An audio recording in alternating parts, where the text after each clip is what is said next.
Hey, I wanted to do a discussion on housing prices and how to cope or manage with rising home prices, particularly with the new generation that complains about inaccessibility to home ownership. I think that's kind of bogus. I think there's a lot of options. These kids are complaining about rents in San Jose and New York, Manhattan, places that are already crazy expensive, but move to Mississippi. I mean, there's tons of opportunities out there that are very reasonably priced. Look, I want to live in San Luis Obispo, but I certainly can't afford the entry-level home of $1 million minimum in that location. So I want to show you what I did. This house behind me cost me $27,000 in 2012. And most homes around my area were pretty cheap back in 2012, just coming out of the downturn. But I have 10,000 square foot home here. So it needed a little bit of work. Originally in 1920, it was built by a church that then sold it in 1983 to another church that sold it. The churches that received it in 1983, they kept on going out of business. And finally, in about 2008, I think it sold, 2010, it sold from the church that had it to a private citizen that wanted to convert it to a residence. Didn't have a lot of money or time or construction know-how, so I picked it up from him for about $2,000 more than what he paid. So I just want to show you it because there's some advantages to thinking outside the box. If you want to go with a commercial building or even an old assembly occupancy such as this church, there's things you can do that you just cannot do in a conventional home in a subdivision. For instance, get out of debt. I mean, I hear some of these guys in their 20s spending $400,000 for a home, and I'm thinking, dude, you're making maybe $80,000, $90,000 a year, $100,000, $120,000, whatever they're making. It took me forever to make that much, but I tell you, these kids are coming in as engineers out of college. They're making quite a bit. It all depends on where you're located. If you're not located in certain parts of California, the wages are obviously higher than podunk rural Idaho. But let me just show you this house, because it's actually pretty cool living in a non-standard home. Obviously painting, normal cosmetics. But let me just show you some more interesting things here. I mean, the old foyer in the church is pretty cool. I was replacing the stove. I pulled the other one out. I was going to put a new one in. I put that in originally. But look, I got a full-size basketball court. Over the years, I've had lots of stuff in here. I got a rock climbing wall. I built several rock climbing walls for my kids over the years, but just like this one, they seem to play on it for 3 weeks and forget it's there. But, I have an indoor half pipe I built. My kids and we used to have I bought a whole bunch of wrestling mats from a high school and covered the whole floor in those, but my wife didn't want me to keep them, so I only kept half of one and left it there for the mat for the climbing gym. One thing also I did is I put pull-up bars all over my homes, both this one and past homes, so my kids don't have an excuse when they see a pull-up bar to do a pull-up. So, one thing also I did is I modularized things. So I put independent heating systems in all the respective rooms, so I don't have to heat the whole house. So this wall I built as well. I used tempered glass between the partitions. The tempered glass I got from old storm windows. I paid $5 a piece for them. But normally what's tempered glass like that? $600. So I just use tempered glass. I use those glass box in those windows there. I picked those up $1 a piece from garage sales. And I use the wood. That's oak. Some's oak, some's pine. But the oak, I actually what I did is it had a whole bunch of church pews like shown over there. What I did there is I just ripped them down on a table saw, ran them through a planer, and that's how I made all my oak for the window frames and trim throughout the house. So there's ways to do it cheap. It didn't cost me anything to get the wood, and certainly didn't cost me much for the windows. It was originally a single pane glass, so I wanted to get rid of that. But I've actually shot an arrow at these windows before by accident, and it just bounces off. So they're as strong as it gets. Here's my movie theater room. This is where the old chapel used to be, but I laid down the carpet, got rid of the pews. Kids seem to enjoy doing stuff up there. Overhead projector, nothing's better than playing Mario Kart on a 15-foot wide screen. Used to have a full weight room at one time. I got rid of everything because it was being used as a towel rack. Nobody used it. One thing I did too is I put a a wall partition. There used to be a stage up there. That wall wasn't there before. So I put a wall up there, put OSB behind the sheetrock, so you could use it like as a tennis court or, you know, a racquetball court or whatever. Anyway, there's definitely some cool things there you can play with.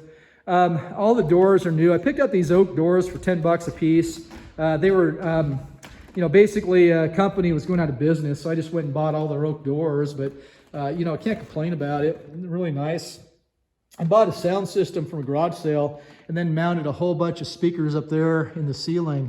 And, you know, it's a pretty good system. I can play my unholy music, as my wife puts it, raunchy music when I want to skateboard.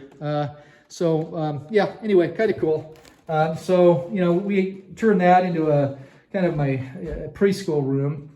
We used to teach preschool in there. My wife did, kind of fun. Anyway, what else can you do with an old church? You know, that used to be the library, that door there. So we just use that for storage. You know, we have pellets. I put a bunch of pellets in that room there. I have pellets upstairs as well, but that's a long story. I don't normally have those there. I know I'm an absolute disaster in terms of mess, but this used to be the coal room, or excuse me, the furnace room. My mush room was the old coal room, but I got rid of the huge boiler, sliced it up, and just, well, right now it's just junk, but one time it was kind of a fun little spot for doing stuff. Anyway, I'm not going to go through the private rooms, bedrooms, but I just wanted to give you a feel that, you know, here's another one of my pull-up bars there. A feel for, you know, what you can do with, you know, if you're thinking outside the box. There's just no reason that we should, you know, go for the normal four-sided buildings for residences when you can have something much better quality. You can basically recycle old structures and have a lot more fun. Anyway, yeah, don't want to go through the bedrooms, that's private, but anyway, you get the feel for it. It's kind of cool. The kitchen was absolutely disastrous when we bought it. I actually bought the granite for, bought it for $100 per 8-foot slab off of Craigslist, so I got a pretty good deal. It doesn't have to be expensive. You can have what you want and not have to spend a lot of money. But anyway, it gives you a feel for what you can accomplish with little money. We just went ahead and renovated one room at a time, lived in it, and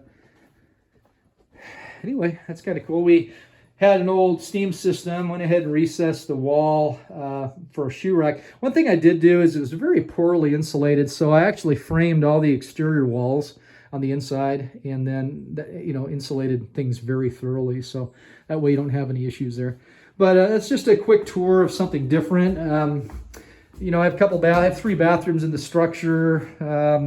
Don't want to go through all that, but basically you get the feel of what you can do.